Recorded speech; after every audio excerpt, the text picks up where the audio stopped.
All right, I want to welcome everyone to our service today. And God willing, this will be the third week in a row that we'll be live streaming service today. I've got an important message I want to bring to you. It's actually going to be more than one part. I didn't intend for it to be that way when I began. But as I began actually working very hard at trying to understand where we are today, and you think about the conditions in America, you think about the election, I know it's got to be on everybody's mind and everyone's heart. Where we're at and maybe what God's doing, the conditions that's going forward. And I wanted to talk about that today because it's got to be obvious to everyone that the condition is if it remains as is with the election without being overturned. And believe me, if you're one of the 9 Supreme Court justices, there's not a night that you don't go to bed with this on your mind. Because if this hits the Supreme Court, try to imagine what will take place. You know, I, for one, and you don't have to agree, you don't have to believe it, but I, for one, think that there's enough fraud out there that this whole thing should be thrown out and started over. I believe there's enough proof, although depending on 99% of the stations you listen to, they'll say there is no proof. But I don't know how you can go to a city that you have 110 to 200% people voting more than people who live in that district. That's no proof. That's fraud. Well, I mean, it's twice as many people voting as they live there. What is it? And that's just one. I mean, you can go through and I can make a list. And I will talk about a few of these in News and Nuggets this coming week. But I want you to think about this. If you're one of the 9 Supreme Court justices, and I'm not getting away from the sermon because this is part of the sermon, but I'm going to start the sermon today from the biblical perspective of where we might be and showing where God has brought us to be able to look into the Bible for the condition we are today. So now, if you're one of the 9 justices and you are honest to look and give the credibility to where it belongs with information that's being brought to you with the changes in the law and the Constitution, and you vote to overturn this election, you know what's coming. You know in your mind that this nation is going to be in riots, in burnings, and lootings like we have never seen in modern times. And I hope that there's enough courage of these people who are in that position to stand up for what is right and what is truthful. Whether they will or not, we don't know. But we can proceed as where we are and see where God has taken us to and going from here. So I began this sermon by sending out a newsletter with a headline on it that says, "Be careful what you ask for." So since the newsletter is a little bit small, I thought I'd just blow up and read the first paragraph. There came a time in the history of ancient Israel that the nation was tired of God and wanted a king. And I thought about that as I prayed. I really did. I prayed a long time and hard for where we might be following this election. Is God going to give us extended time? Is he going to cut short? But it appears that the vote, whether real or not, whether it's stolen or not, it's reached the point where people in the majority are not standing up and say, we want God in our nation. Now, there are more than we have seen in recent years, but the majority of the people still don't. And if the majority of the people can't see what went on around the nation and stand up even in the changing of what's taken place after the election, they have to be blind. Or they just don't want God in the picture. I went on. The story reads like a fairy tale with all the bells and the whistles, all the victories and the defeats. The problem is, the story of ancient Israel didn't come to a happy conclusion, like most fairy tales do, where Prince Charming rides in, rescues the damsel in distress, rides off, and lives happily ever after. So where will we be as a nation in just a few short weeks? Is what I'm going to talk about today. Israel said, "Give us a king." They were tired of God. They had been through almost 300 years of judges. And when the book of Judges closed, it closed with a civil war, literally a civil war in Israel, where tens of thousands of people were killed on both sides. It involved a rape. It involved the slaughter of a person cut up in pieces and sent throughout Israel. And then it picks up with Samuel. All of this remains in the back of the minds of everybody who lived in that nation. Just like today, we keep going back to the Civil War and all the things that remain in our minds and the conscience from back then till today. So now we'll pick up the story in Samuel, verse Samuel 8. So it came to pass when Samuel was old that he made his sons judges over Israel. And his sons walked not in his ways, but he turned aside after lucre and took bribes and perverted judgment. So then I stopped as I read that story. And I said, this sounds almost identical to America today. Justice has fallen in the streets. The people who are in crimes, who literally break laws, now find people who are raising tons of money to get them out of jail so they can go out and break more laws, as if they've bought off the judges. And so the nation says, there is no justice in this nation. Where are we today as a nation? They took bribes and they perverted judgment. Then all the elders of Israel gathered together, and they came to Samuel unto Ramah, and they said to him, behold, you are old. Your sons do not walk in thy ways. Now make us a king to judge us like all the nations. We're tired of you, God, telling us what to do. And then I had to stop again. And I said, do you realize that if this election remains as it is, we have just told God, we don't want you anymore, God, in our picture, because you're coming in with a socialist agenda. You're coming in with a nation who rebels against God, a nation who promotes abortion, who fights for abortion, who will murder people for abortion, and has promoted the LGBTQ plus. And now it's got a plus because they keep coming up with more and more stuff as they continue to pervert what God has ordained from the beginning. But we as a nation now are saying, we don't want you as our king. We want to be like the other nations. We want to be like Europe. We want to be like Russia. We want to be like China. We don't want you, God, governing us any longer. That's where we are. But the thing displeased to Samuel, and he said, give us a king to judge us. And Samuel prayed to the Lord. The Lord said to Samuel, hearken to the voice of the people in all that they say to you, for they have not rejected you, but they have rejected me, that I should not reign over them. Is that where we are today as a nation? If it remains where we are today, this is where we are today. So I had to ask, are we going to be a nation like ancient Israel that got what we asked for? For years, the story left me with unanswered questions about that. There were a couple of questions I couldn't fathom, I couldn't imagine what was going on. The first, did God never intend that Israel would ever have a king? So if you go through the Bible, you can see that it was laid out and God prepared them to have a king. He did. He prepared them because Jesus Christ was prepared to come sit on the throne of the one with the scepter and the promise to Judah way back in Genesis. So what happened now that God says they've rejected me and they want a king when God had prepared for them to have a king?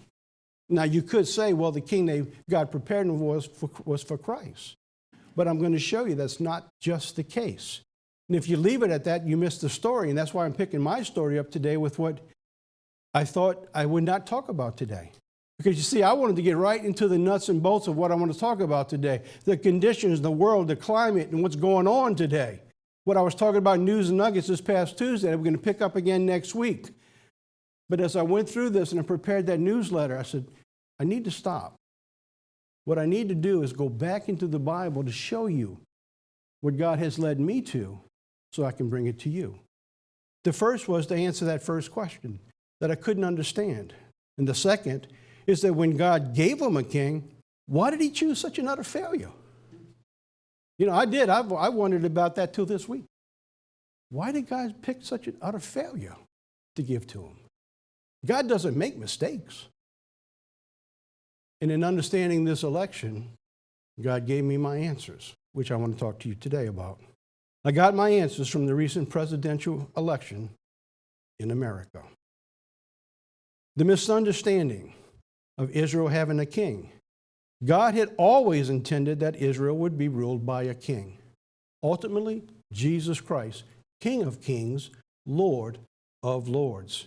Thus, we know that he's King of kings, that there would be other kings that would rule. Look at Genesis 49 and verse 10. The scepter will not depart from Judah, nor the ruler's staff from between his feet, until he comes to whom it belongs shall come, and the obedience of the nation shall be his. The scepter.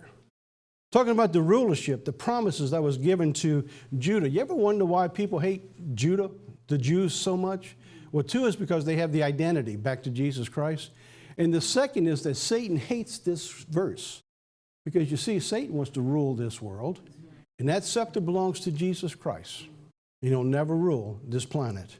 It comes from Strong 76:26, which means it is the symbol of authority in the hands of a ruler. It means that Jesus Christ is coming back. He's going to rule with a rod of iron. He's going to set this messy planet back in place. He's going to put it back to perfection and turn it back over to his Father at the very end, when he's overcome all things. It says the scepter will not depart from Judah. Judah, he says in verse 8, you are he whom your brethren shall praise. The Bible calls Jesus King of kings, Lord of lords, and we know that from 1 Timothy 6:15 and Revelation 19, verse 16.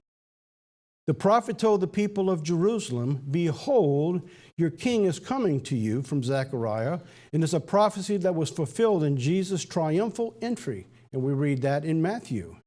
We're also told Jesus, his disciples, that all authority in heaven and earth has been given unto me. So we know the fulfillment of the prophecy in Genesis 49 is fulfilled in Jesus Christ.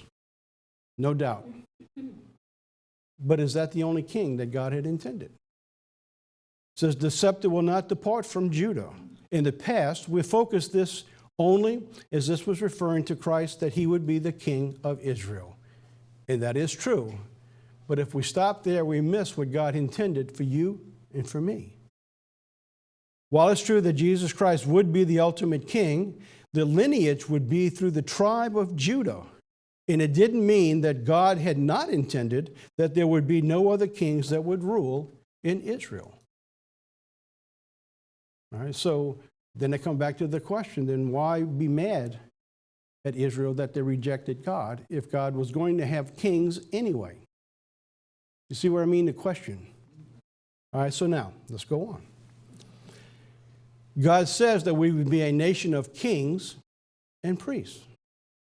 In Revelation 1, verse 6, he has made us kings and priests unto God, his Father, and to him be glory and dominion forever and ever. Now we have, not singular Jesus Christ, but us plural. He has made us, speaking to those he's called in this time, kings and priests. In Revelation 5:10 is another one. He has made unto us, our God, kings and priests, or some verses call it a kingdom of priests, or kings of rulership, and we shall reign on this earth. Now, it has the resemblance, and you could say, well, I think what God's talking about that, this intended after Christ comes back, not before.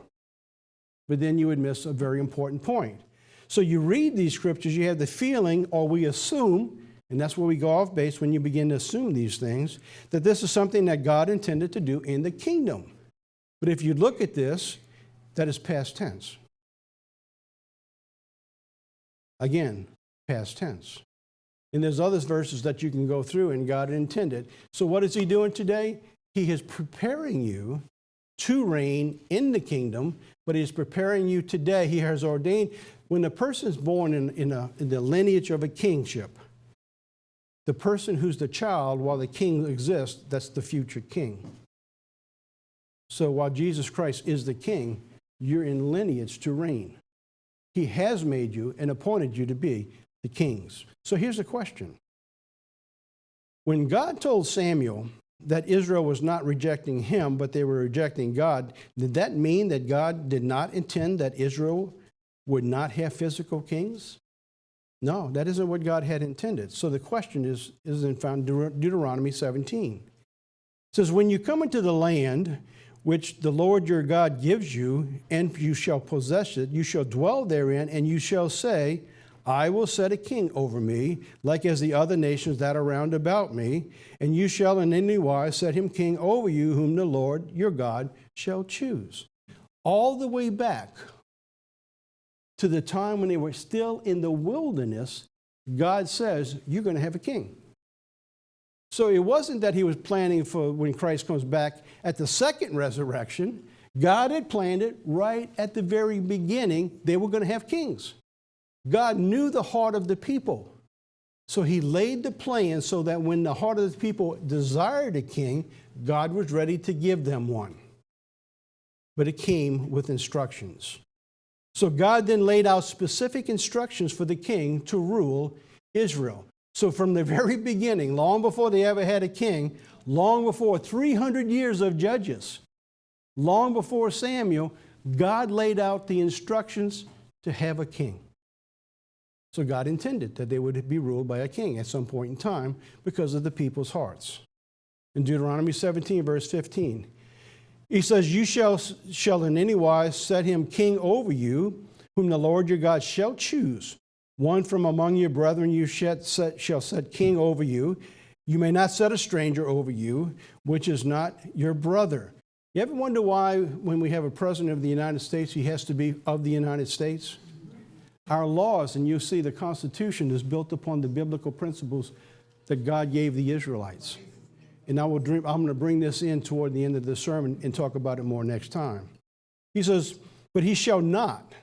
God begins to lay the instructions out. He shall not multiply horses to himself, nor cause the people to return to Egypt, to the end that he should multiply horses.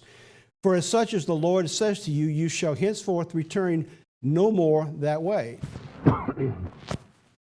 And neither shall he multiply wives to himself, that his heart turn not away, and neither shall he be greatly multiplied to himself silver and gold.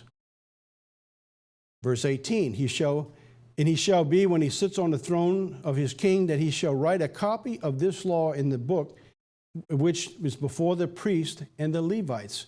Every king was required by God's law when he sat on that throne. He had to take the first 5 books of the Bible that was given to Moses, and he had to sit there and literally write out each word of the 5 books. He could never say he didn't know what was written in the law. And he was to judge the people from what he knew was in the law. There was another reason why. He always had to have the law of God in his hands. The rest of the people didn't have all the laws. It was in the hands of the priest. And the priest would go out and read to them every day. Only the very few actually had the written law of God in their hands. So when David says, I meditate on this day and night, it's because he had the laws in his hands. He was required by law to sit there and write them out. Every single word of the books. And he shall be with him, and he shall read them all the days of his life, that he may learn to fear the Lord his God, and to keep all his words of this law and his statutes, and to do them. That his heart be not lifted up above his brethren, that he turn not aside from the commandments to do to the right or to the left, and to the end that he may prolong his days in his kingdom and his children in the midst of Israel. So when God had intended to give them a king, he gave them the instructions. There are 5 very specific that I just read to you. So let me go through them briefly here. First, if you have a king or a rulership, when they ask for a king to be put over them, God says, this is the kind of person you shall put in that position. And God says, I'm going to give it to you. The king was to be an Israelite. That meant that the king would belong to the people who recognized the authority of God. That's the first. If we move away from that as a nation, we have a king. We call it a president. All right? Rules differently, I understand that. I'm just drawing an analogy to you.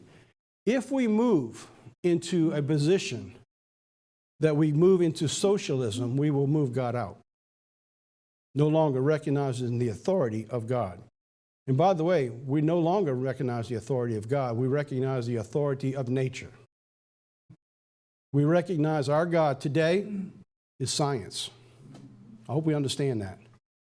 That's where the governing principles are today who govern our nation, science. Second, the king must not acquire many horses, which was quite interesting. Why would God say don't require many horses? Well, it means a couple of things because that was wealth. But the second thing, and more important, is the Bible explains that the horses come from Egypt. And the horse trading would tempt the Israelites to interact with the pagan people from whom they had been delivered and go back. Remember when the nation of Israel split between Judah and the house of Israel? He took the people from the house of Israel and he moved them away from Judah. He says, because if we don't move them away, they're going to be tempted to go back. And God didn't want the people to be tempted to go back to Egypt. But you see, all throughout the history of Egypt, every time they got in trouble, what they do? They look to Egypt for help. Everything God told them not to do. Third, the king must not take many wives. What's the first thing the kings did? They had to have many wives. And wives wasn't enough. They had to have concubines too. What did God say to do? No, you can't have that. It was normal in ancient times to seal treaties between kings and in a marriage. So as they would have many marriages, they would be marrying from other nations to build treaties. The other nations would bring in other gods. So everything God told them was for the protection of Israel so that God would be sovereign, him alone. And the fourth, the king must not accumulate large amounts of gold and silver. I find this quite interesting. Did you ever notice nearly all government officials in rank, they go in taking a job that I think is well paid. I'd like to live on $160,000 a year. I could suffer through that. But when they get out of office, they multimillionaires. I mean, they must be brilliant strategicians on how to save money. That you could save tens of millions out of $160,000 a year, or $150,000 or $100,000 a year. I found that quite incredible. They accumulate through evil, and they're not honest when they do these things. They must not accumulate large amounts of gold and silver. So what God is saying that if you want to rule, you're going to have to rule and trust him for all your belongings. So perhaps God wanted to make sure that Israel's king remained dependent upon him for success. Or perhaps he wanted to keep his people from interacting with pagan nations that would be supplying them gold and silver. Is what they did quite often. They would bring the kings, every year tribute, buying off their favors. Fifth, the king must keep a copy of God's Torah with him to be read throughout his life so that he would rule according to God's principles. When a speaker gets before you, as I'm doing today, whether it be a minister, deacon, or a speaker, the speaker should, and I'm just as a point of instruction, you should be going to God for guidance. Your opinion means nothing to God. It really doesn't. And so when we get up here and give out opinion, and it isn't relied upon what God says, you have just done God an injustice, and you have done the people an injustice also.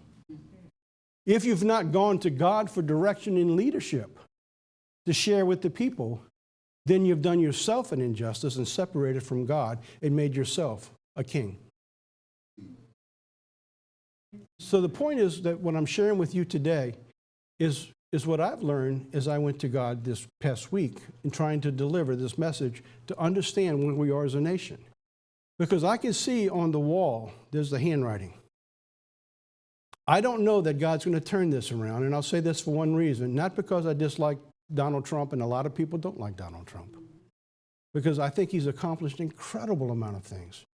I admire how he's put protections in for you and I. And whether you like him or don't dislike him, he's put protections in for this church so that we can preach freely without fear of going to jail at this time. But what I never seen through all of these principles, I never seen him stop and say, I did this because God did that through me. I never seen him praise God for doing the work. I seen him take all the credit.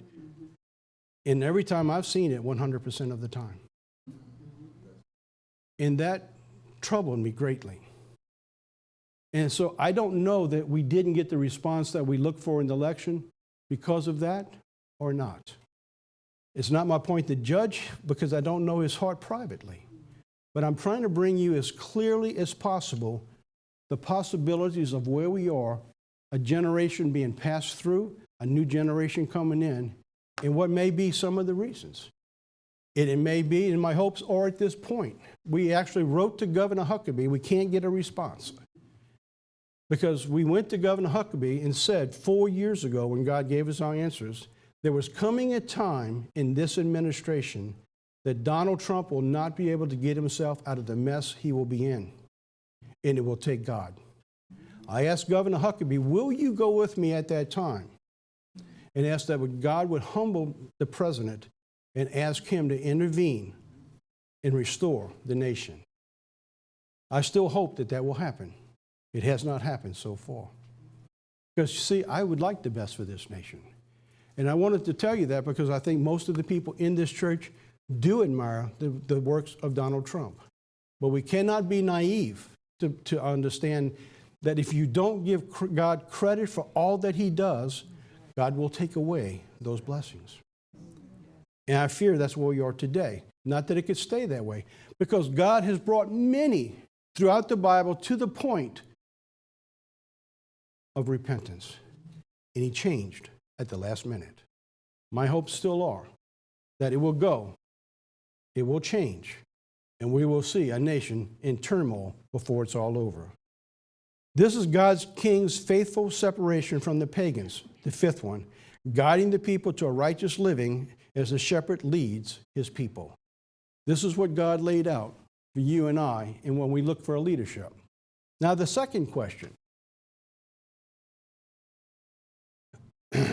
When God gave him a king, why did he choose such an utter failure? You know, I wondered about that for so many years. God doesn't make mistakes. So now let's go through that. It wasn't just that they were asking for a king, but is the kind of king that they were asking for. They wanted a certain kind of king. So the key to God's displeasure was in the request itself. To appoint a king to lead us, such as all the other nations have. What did they have? They had dishonest kings. They had ruthless kings. They had corruption in their governments. And the people looked around and said, we want a king like them. So God gave them what they asked for. A king who wasn't going to rule properly. But that's what they wanted. And so now we have a post-election. And it appears that God has given what this nation wants at this particular time. The Israelites did not want a king that God would choose, but they wanted one that the world would choose. That's what they asked for. So let me show you. So when the people asked for a ruler such as other nations had, God gave them Saul. He was a man. Now, I wrote this and I put it in quotes because I read this out of something from the Jewish encyclopedia is what they wrote. They picked a man who couldn't even keep track of donkeys in his care. That was written by the Jewish, it's in the Jewish encyclopedia. And it makes sense because where was Saul? He was out looking for the donkeys. They were gone. Evidently, they were gone for a long time because he went all over the countryside looking for them. Couldn't find them. But they was in his care. So the people said, we want a guy like this. And he said, you want this guy? He can't even watch donkeys. So I read that. I was like, wow, that makes sense. That makes sense. Also, that he would be the kind king who would be self-absorbed. And he was self-absorbed. He was jealous. He was envious. He wanted to kill David many times, remember? Throughout his life, Saul did many things to satisfy his own ego and his own desires, not God's. By contrast, if you choose what God wanted, God picked David, a shepherd like God was. It was God's choice for a king, a man after God's own heart. David lived by the words of the Torah and keeping the Lord before him, not meaning he was perfect. See, and that's the problem people have with our president now, with President Trump. They want to try to compare him to being a perfect human being, and he's not. You know, neither was David. But it was like he was trying to salvage the nation, which he did a really good job at. And you know what? He gets no credit for it. I mean, he did a tremendous amount of things. The nation's going to look back one day and realize a lot of things that he did do, that God gave him the strength and the power to do these things. I don't know how anybody got accomplished because he had nobody backing him almost anywhere in around the world. So now let's move on. Now there was a man by the name of Benjamin who was of Kish.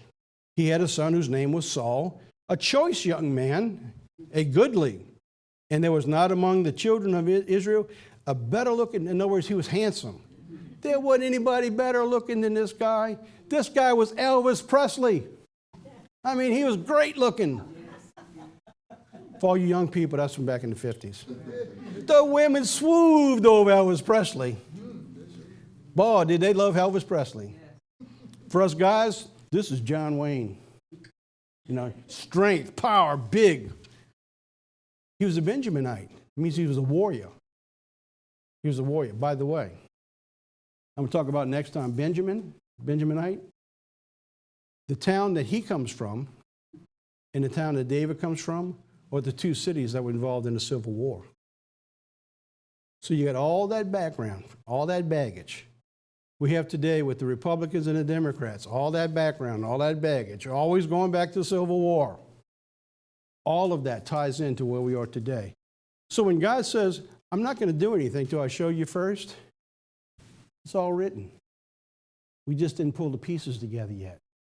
But the pieces are fallen in place.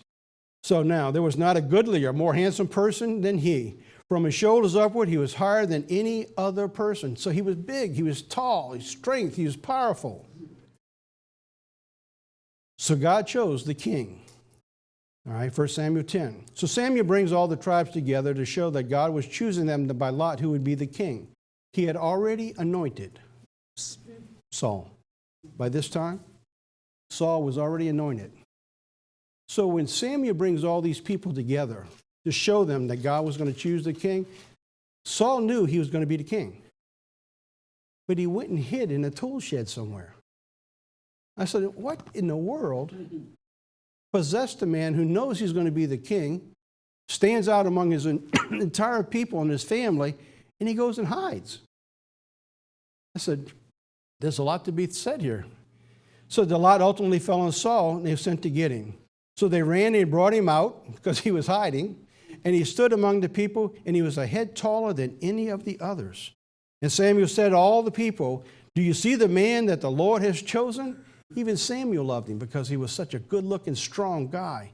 And he knew that the people would love him. He says, great choice, God. Man, you picked a winner here. And there was no one among him in all the people. And the people shouted, long live the king. The guy who couldn't hold on to donkeys, the guy who was hiding in the shed, long live the king. Now, I picked on Donald Trump. Where did we get the new president coming in? Hiding in the basement.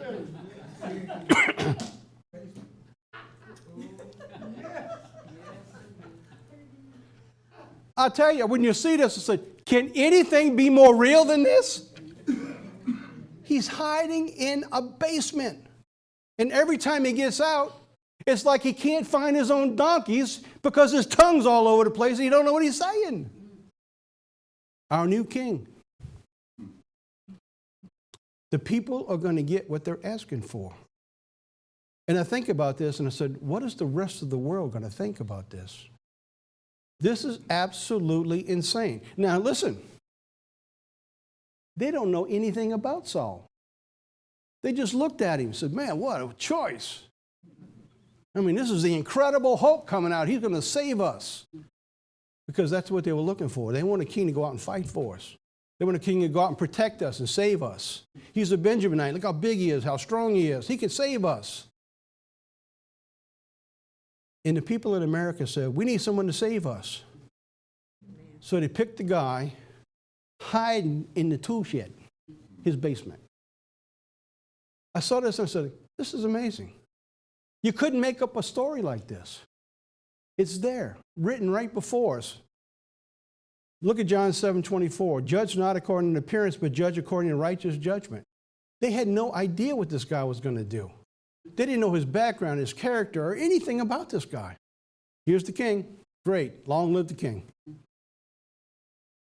I said, man, this is amazing what's going on here. So before God gave him a king, no, there's something else had to happen. The nation had to make a choice. God wanted to make sure they knew exactly what they were asking for. He wanted to make sure. They had to count the cost. See, that's no different than you and I. All right, so they had to go and they had to count the cost. 1 Samuel 8, verse 9. So now, therefore, hearken to the voice, howbeit, yet they protest solemnly unto you. Show them the manner of king that they shall have to reign over them. Look at, just go out and tell them what they're going to get. So Samuel told all the words of the Lord to the people when they asked him for a king. And he said, this will be the manner of king that shall reign over you.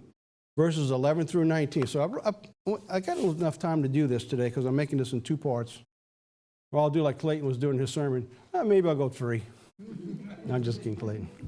Let me read you the kind of king that they're going to get. So Samuel told them all the words that the Lord had asked him, and so they get the warning to count the cost. He said, this is going to be the manner of king that's going to reign over you. He's going to take your sons and appoint them for himself. They're going to be servants. For his chariots, for his horsemen. They shall run before his chariots. They're going to appoint him captains over thousands and captains over 50s. They're going to set his ear to the ground. They're going to reap harvest, and they're going to make his instruments of war and instruments of his chariots. So he's going to take all of this and pull it all together. It's going to take money. So you guys are all going to be taxed to be able to make this all done. You want a king? This is what you're going to get. By the way, the guy who's hiding in the basement, he said they're going to raise taxes on everybody. But only if you make over $400,000. But if you go back and you look at it, he's already changed that. That's not true. You will see what you're going to get. For whoever voted for him, I'm saying not you guys in particular, but the nation as a whole.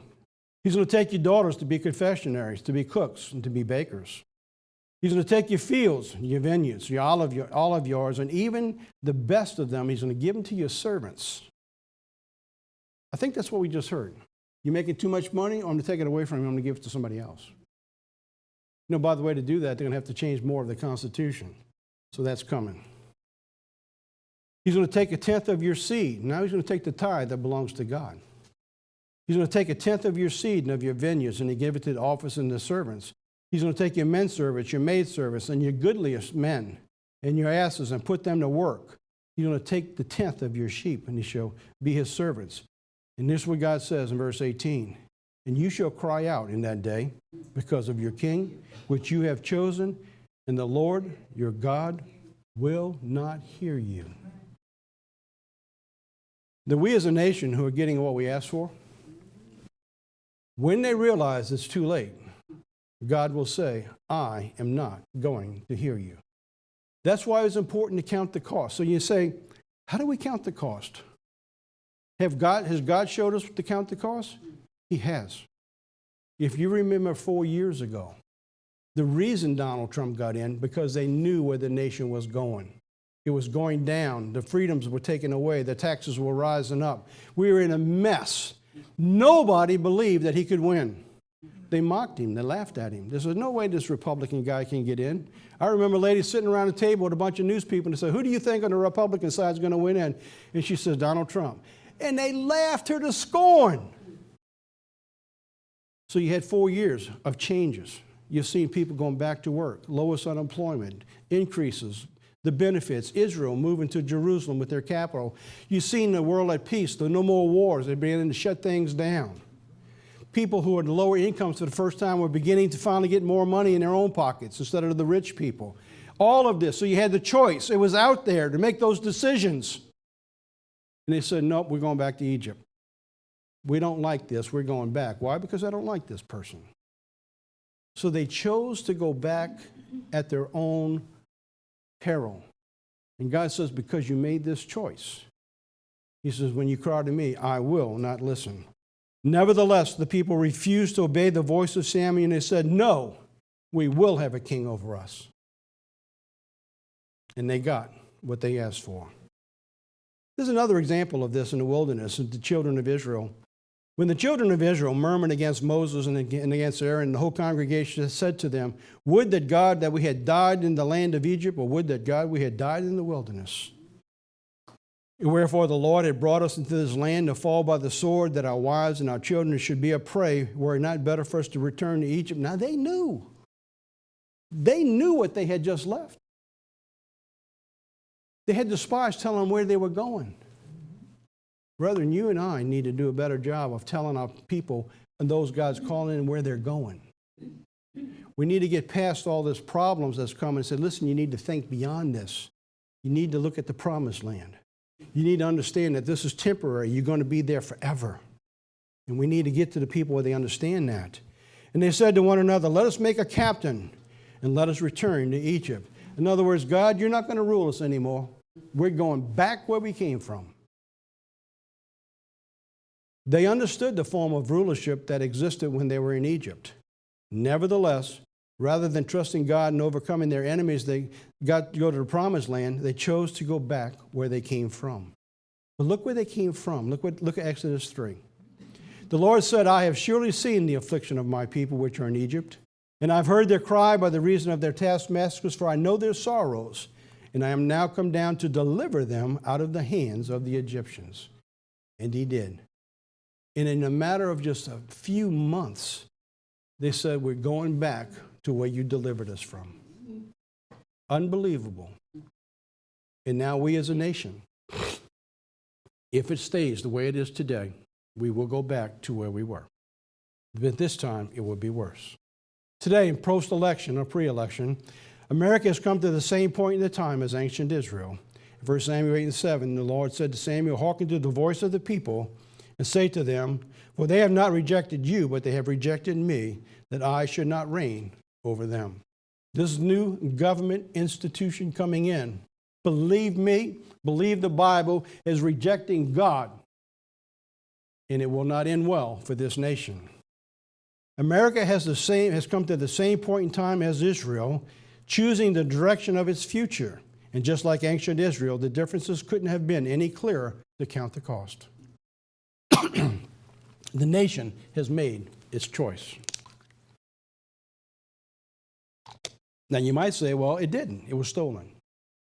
And that may be true. But even in that, there aren't very many people who are out there raising a voice. The judges out there will not even hear cases. There's enough proof that I've seen that's just unbelievable where it's at.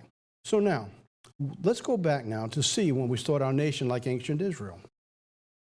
In 1620, in the Mayflower Compact, God of Israel is among us, they said. So when 10 of us shall resist 1,000 of our enemies, he shall make us praise and glory. And the men shall say in succeeding plantations, may the Lord make us like that of New England. They reached the point that they believed they could begin the establishment of a new Israel. And that people around the world would say, we want a nation like them. That's what America was for a long time. It says, for we must consider that we shall be as a city upon a hill, that the eyes of the people are upon us, so that if we shall deal falsely with our God in this work that we have undertaken, and so cause him to withdraw his present help from us, we shall be made a story and a byword through the world, which is a prophecy from where we will go from here. These are the warnings that are on America today. You see, they understood the biblical principles of God, and they brought them out from the blessings in Leviticus 26 and Deuteronomy 28. The founding of America itself and the nation, July 4, 1776. When we look at the beginning of that particular day, on the Hebrew calendar is Tammuz 17, is a warning. God built the nation with the warning, just like he told Israel. He said, now you go out and you tell them they want a king, they're going to get him, but tell them this is what's going to happen. In America, we can go back to look at our founding roots through the warning that we see from Tammuz 17 was the breach of the walls of Jerusalem in 70 AD. It was the beginning of the collapse of Jerusalem. Rome, 70 AD, Tammuz 17. The founding of America, the government, the nation was founded upon some of the most incredible work in God, guidance, and leadership of America that any nation ever had other than ancient Israel in the past. This was called the Perfect Republic. It was referred to as the Mosaic Constitution and the Revolution in New England, as a book was written back in 2009 that referred to the documents written from 1775 to 1788. It was in the wake of the Protestant Reformation that the Reformed Protestants had a strong affinity for the piety and the intermittent suffering of ancient Hebrews. God had put that into the soul of the people. It's interesting that in this election, as it led up to the election, they kept saying it's a fight for the soul of America.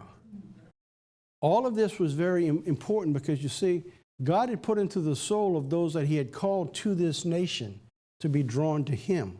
And those documents proved it every step of the way. So they began looking in the Old Testament for wisdom, not only in religious, but also in secular matters. So across Europe, the Atlantic, from Germany to New England, the Calvinists who came to think of their theopolitical enterprises as new Israels. Our founders believed we were Israel, and so they built the foundation by looking into the Old Testament for the guidance they needed to establish a government which they believed was a perfect republic. Why did they think that? Because it was built upon the principles of the Old Testament that God built for ancient Israel. So from the earliest Puritan settlements, the immigrants drew on the Israelites' exodus from Egypt through the wilderness and fashioned their new settlements. So how the American Republic was based on the ancient Hebrew Republic. This was from, I found this just recently in Town Hall Finance. This was from a finance network. The American Republic was founded and modeled after the Republic of the ancient Hebrews.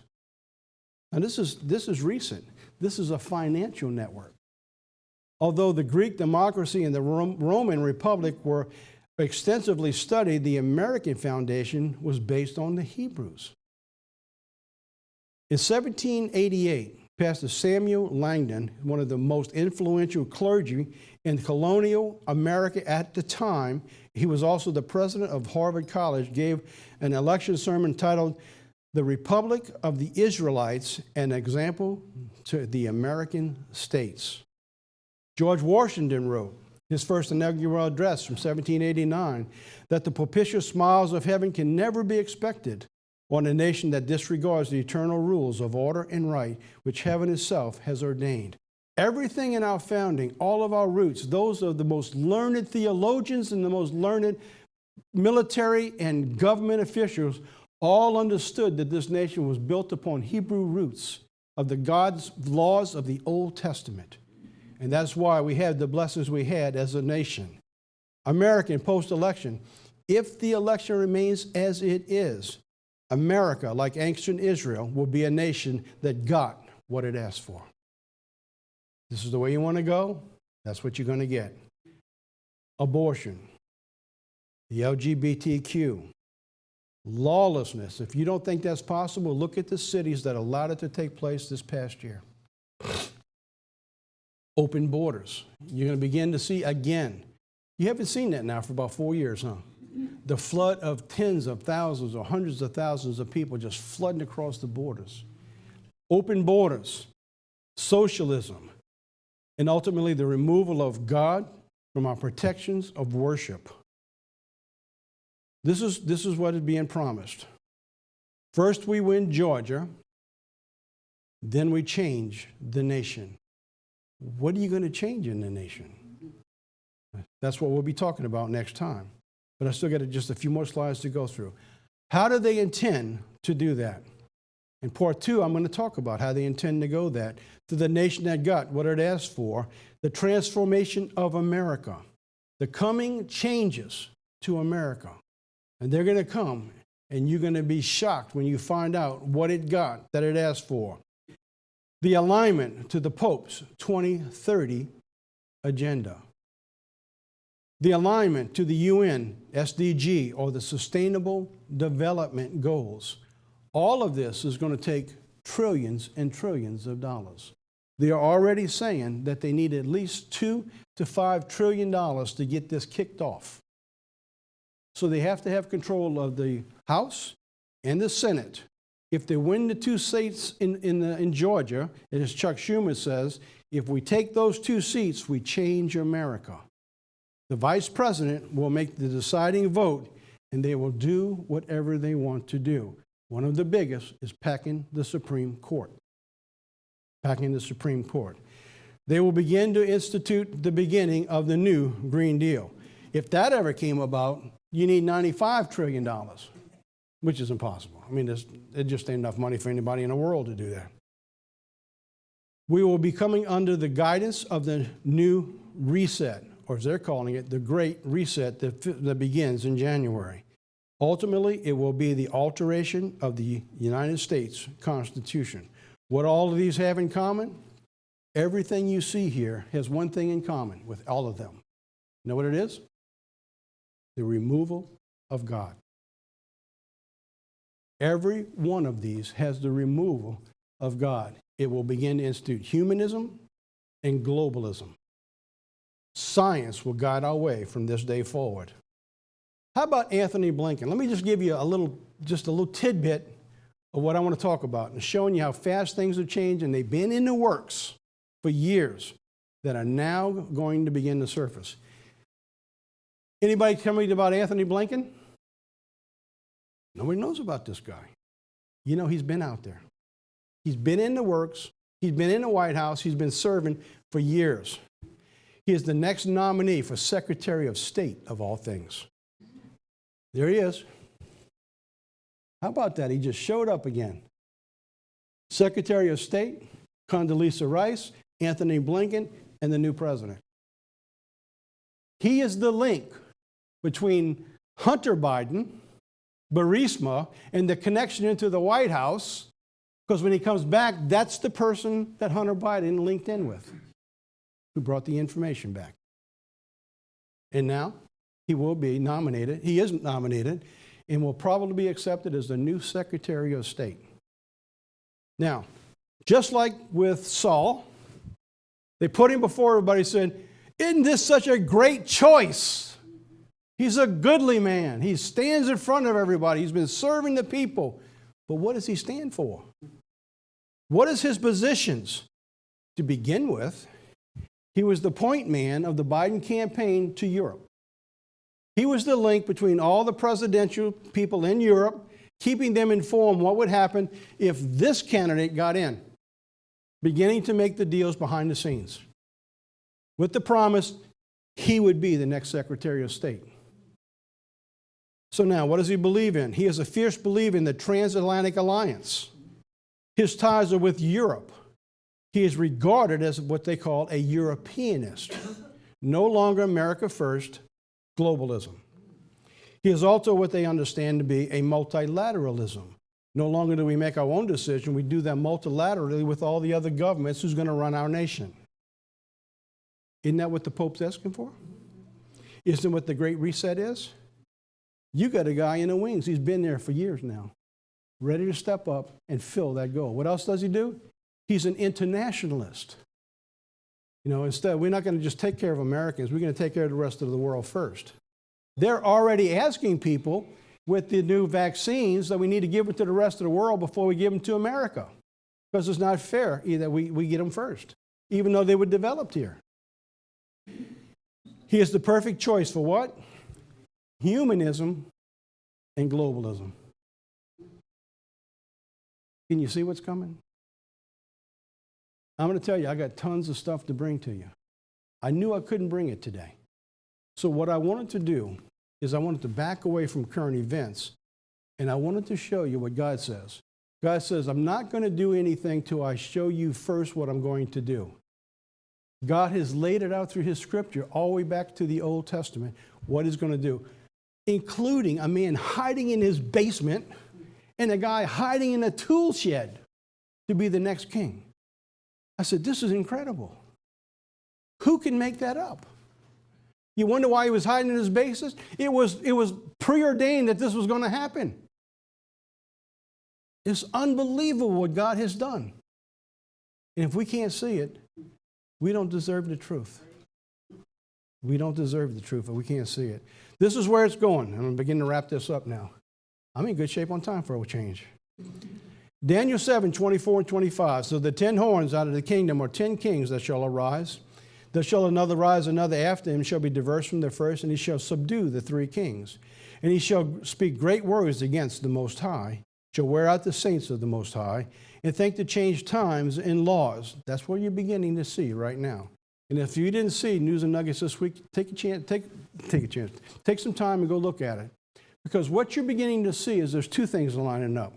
They are both beasts for the first time, clearly beginning to show their ugly heads rising up at the same time. They shall be given into his hand for times, and the dividing of time. So how do we go from a free constitutional society in the conditions of Daniel 7:25?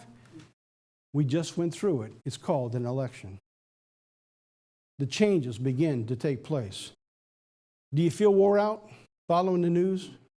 Do you feel wore out of all the defeats when you've been praying for this to happen? It doesn't happen. And you just keep going. You have to keep going. And he's going to begin to change the laws. So prepare yourselves. Understand that this is coming. You will be a lot more at peace to realize it is in God's hands.